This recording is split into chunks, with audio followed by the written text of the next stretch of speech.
تاریخ کا مطالعہ کرنے سے یہ بات ظاہر ہوتی ہے کہ حرمین شریفین اور مسجد اقصیٰ کے بعد ہندوستان کی، ہمارے ملک کی فضیلت احادیث میں آئی ہے۔ ہمارا ملک بڑا فضیلتوں والا ملک ہے۔ اس کے متعلق دو طرح کی روایتیں ملتی ہیں۔ ایک تو جس میں حضرت آدم علیہ السلام جب جنت سے نکالے گئے، اللہ تبارک و تعالیٰ نے جس درخت کے پھل کھانے کا آپ کو منع کیا گیا تھا، اس درخت کے پھل کو آپ نے کھا لیا تھا، اور اس کے بعد میں اللہ تعالیٰ نے آپ کو زمین پر اتارنے کا فیصلہ کیا۔ تو اس وقت اکھنڈ بھارت،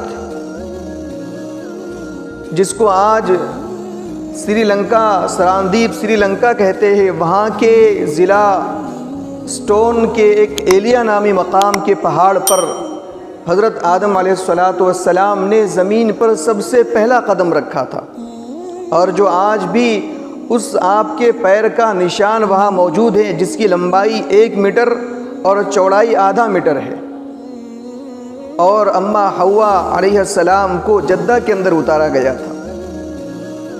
بعد میں ان دونوں کی ملاقات بعض روایتوں میں میدان عرفہ میں ہوئی اور بعض روایتوں میں میدان مزدلفہ میں ہوئی۔ تو اس اعتبار سے سب سے پہلے حضرت آدم علیہ السلام غیر منقسم ہندوستان میں نازل ہوئے، سب سے پہلے یہاں پر ہمارے ملک میں آئے، اور یہیں سے آپ نے کئی حج، 40 حج تقریباً، اور کئی عمرے پیدل کیے۔ اس اعتبار سے بھی ہندوستان کو بڑی فضیلت ہے۔ اور دوسری جو طرح کی روایتیں ملتی ہے، اس میں غزوہ ہند کا تذکرہ ملتا ہے۔ اس اعتبار سے ہندوستان کو بڑی فضیلت حاصل ہے۔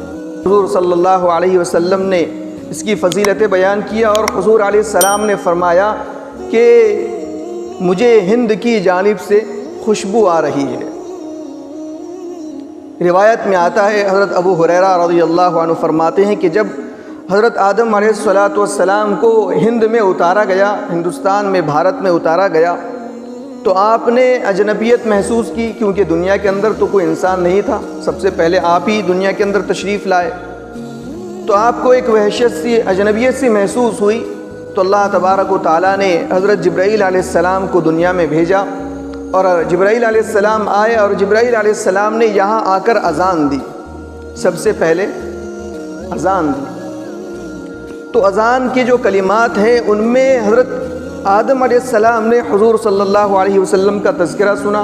تو اذان ہونے کے بعد میں حضرت جبرائیل سے دریافت کیا، ومن محمد ھذا، کہ یہ محمد کون ہے جن کا ذکر اور جن کا تذکرہ تم نے اذان میں کیا ہے؟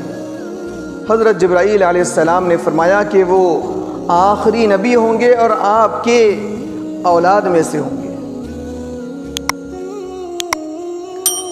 تو بے شمار فضیلتیں ہندوستان کی ہے، اور اس ہندوستان کی آزادی کے لیے ہمارے علماء نے، مسلمانوں نے بے شمار قربانیاں دی ہیں، جس کو تاریخ کبھی فراموش نہیں کر سکتی۔